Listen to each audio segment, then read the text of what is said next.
Hello, everyone. Welcome to English Pod. My name is Marco. And I'm Erica. And today with Erica, we have a very aggressive lesson for you today. That's true. We've got a revolutionary lesson. Yes, today at English Pod, we're protesting. So, Erica, why don't you tell us what a protest is? Well, when you protest something, you go into the streets and show your disagreement. Right. And you yell and you have signs and everyone's just protesting. And the news comes, and if it's not clear now, it'll be clear after the dialogue, I'm sure. Definitely, definitely. So why don't we start with our vocabulary preview? Vocabulary preview. We have two words in our vocabulary preview today. The first is bankrupt. Bankrupt. Bankrupt. Bankrupt. So if a company goes bankrupt, what happens? It means the company doesn't have any more money. So it can't pay salaries. It can't pay Can't anything. pay its bills, yeah. So basically, if it's bankrupt, it's probably going to close. Exactly.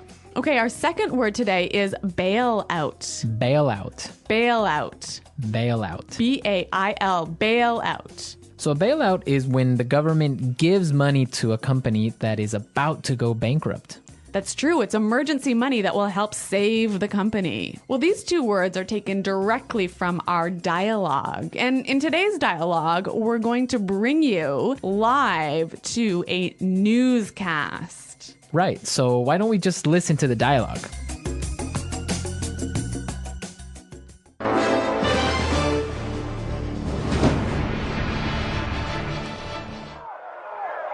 This is Action 5 News reporter Sarah O'Connell reporting live from Washington, D.C., where a protest has broken out. Thousands of angry citizens are protesting against the proposed bailout of the auto manufacturing industry.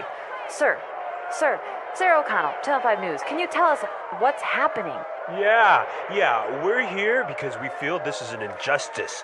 The financial irresponsibility of big business has to stop. We're here to show the government that we don't like the way they're spending our tax dollars. Sir, but what exactly is making everyone so angry? It's an absolute outrage, Sarah. The U.S. government wants to give $25 billion of taxpayers' money to the auto industry. These are companies that have been mismanaged and are now nearly bankrupt. I see. But many supporters of the bailout argue that it could help save the jobs of millions of hardworking Americans. That may be true, and I, for one, don't want to see anyone lose their job. But how can these CEOs ask for a bailout when they're making millions of dollars? And then they have the nerve to fly to Washington in private jets. This costs hundreds of thousands of dollars. They're asking for money. That is just not right. Good point. This is Sarah O'Connell reporting live from Washington, D.C. Back to you, Tom.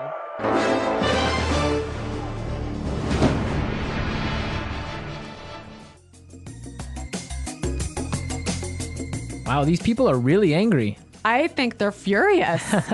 Well, I think they have some good points, and we'll talk about that later. But now, It's time for language takeaway. Language takeaway. Yeah, there was some great language in this dialogue. A lot of language we use to express our anger. right. And one of those words, and the first one for language takeaway, is injustice. Injustice. Injustice. An injustice. So an injustice is something that isn't fair. It's totally unfair. It's unfair, yeah. This is an injustice. Let's look at our second word, outrage. Outrage. Outrage. An outrage. So Erica, why don't you give us an example on how you would use outrage? There's no more coffee. This is an outrage. Yeah, there we go. That's an outrage. Okay, Let's go to our next word now. breakout. Break out. Break out. Break out. So we have some great examples on how we use breakout, so let's listen. Example 1. War is broken out in Antarctica as countries of the world fight for control of the icy continent. Example 2. Officials are warning that fighting could break out in the border regions.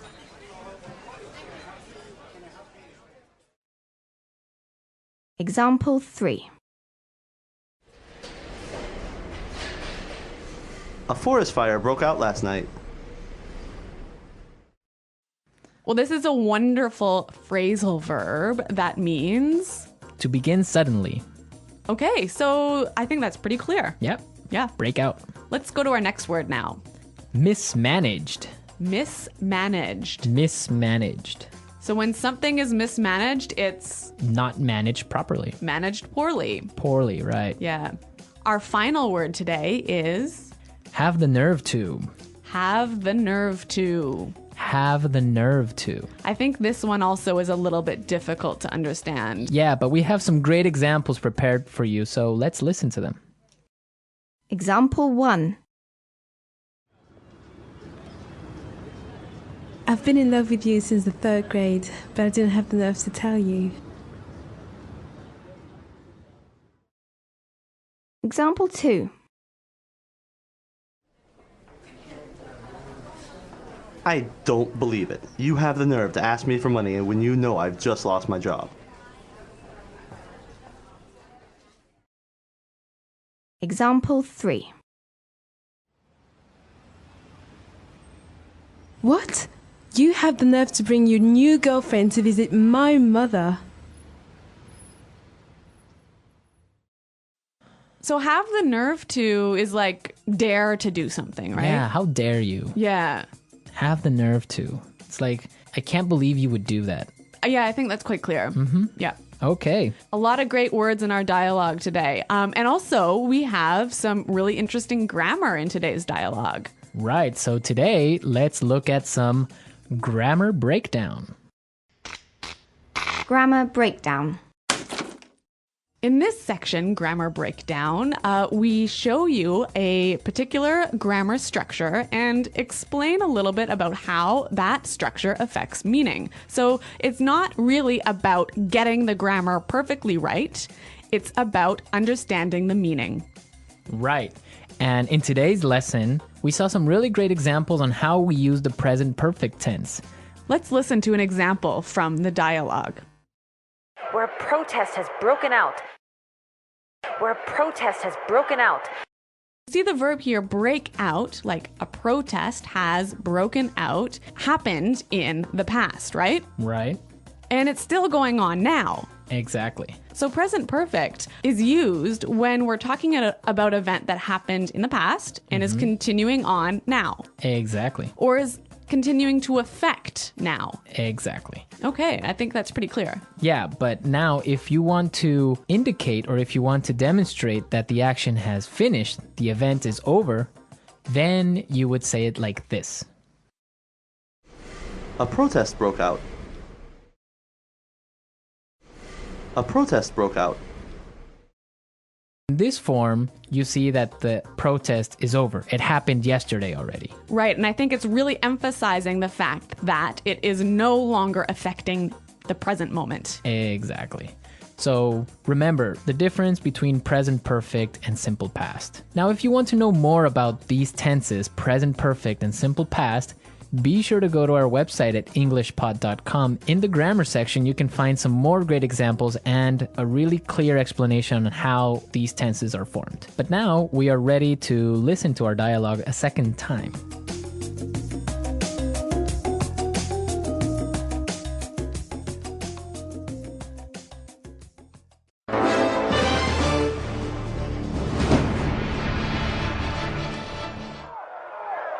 This is Action 5 news reporter Sarah O'Connell reporting live from Washington, D.C., where a protest has broken out. Thousands of angry citizens are protesting against the proposed bailout of the auto manufacturing industry.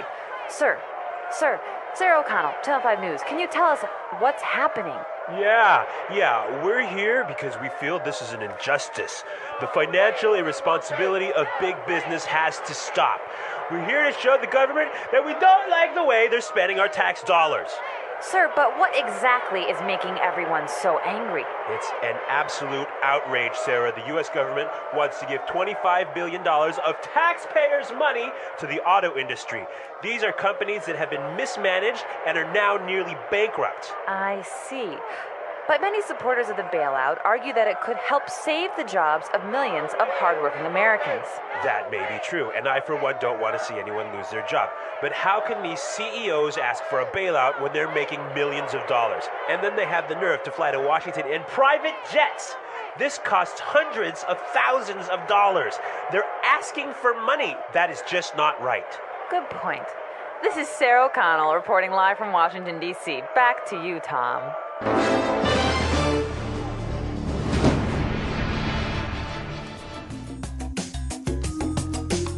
Okay, Erica, so what do you think about this situation? About the bailout of the auto industry. Yes. I think it's a bad idea. Why?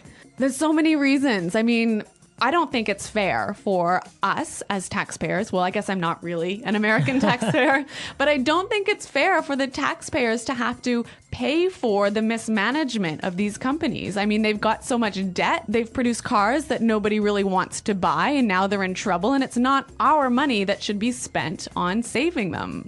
Yeah, I would agree with you on that, but you do have to take into consideration the fact that if these companies go bankrupt, thousands of people will lose their jobs. And not only the people that work at the factories, but also people that work for other companies that supply these factories.